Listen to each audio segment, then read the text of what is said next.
lo que dijo Pablo Gómez, titular de la Comisión Presidencial para la Reforma Electoral, que le generó ardor en el chiquistriquis a todos los que van a salir, casi lo puedo firmar, a defender al INE, que tanto le han escupido después de la salida de Lorenzo Córdoba.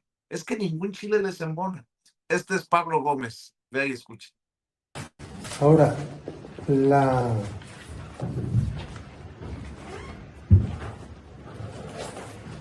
el aparato administrativo y judicial electoral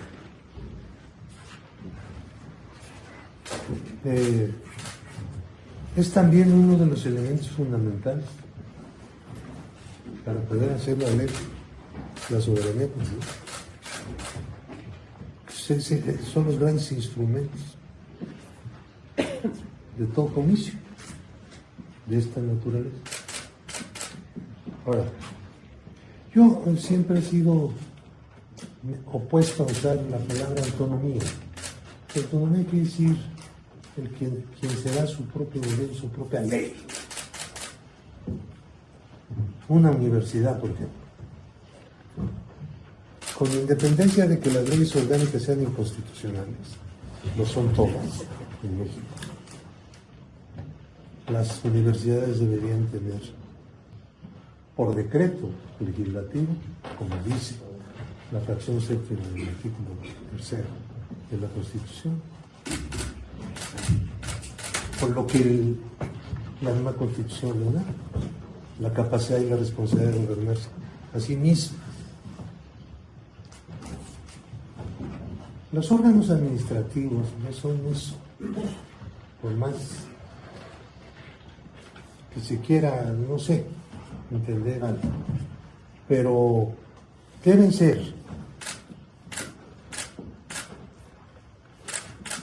tener plena independencia en sus resoluciones, deben ser imparciales,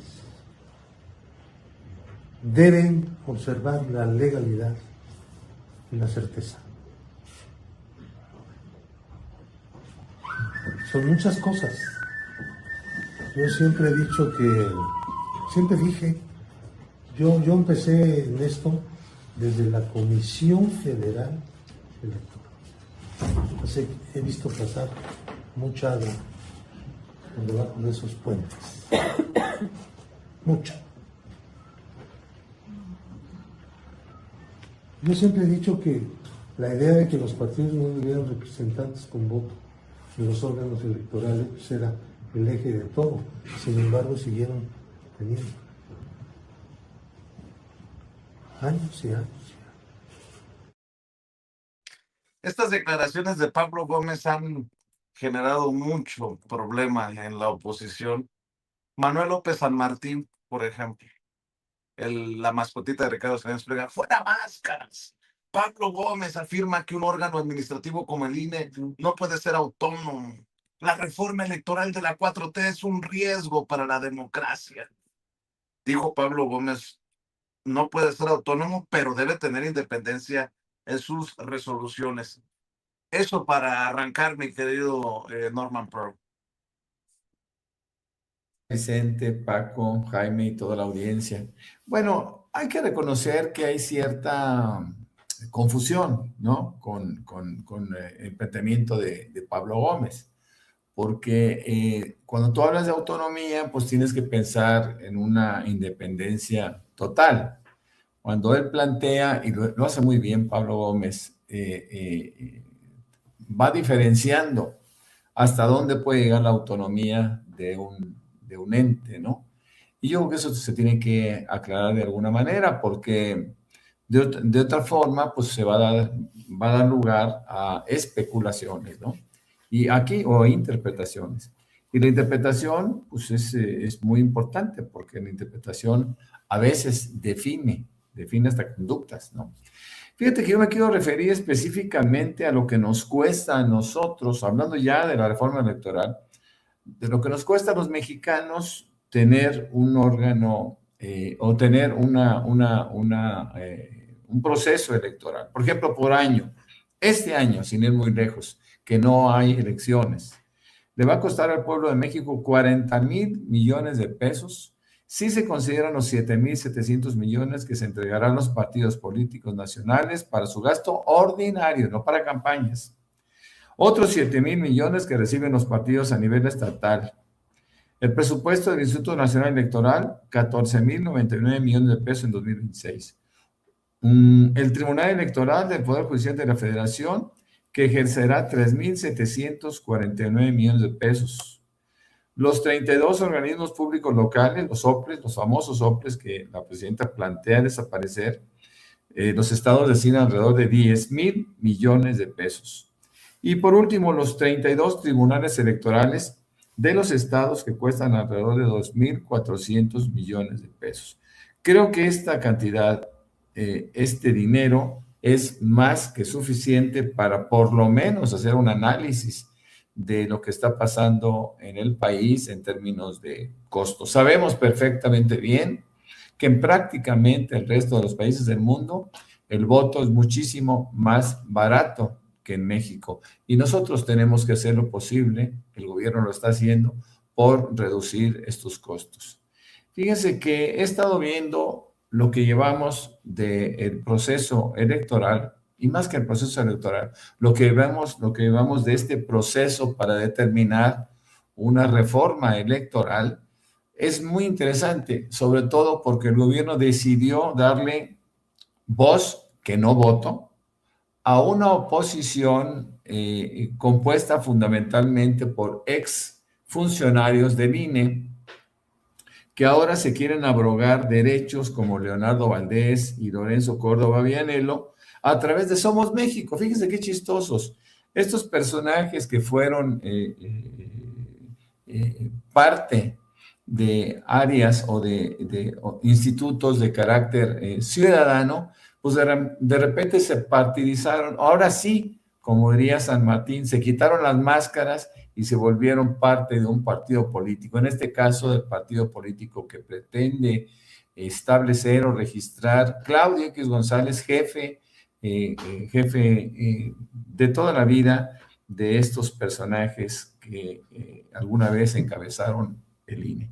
Pero ellos se plantean la necesidad o se abrogan el derecho de decidir cómo será el nuevo INE, ¿no? Cómo será inclusive la reforma electoral, diciendo que tuvieron su oportunidad.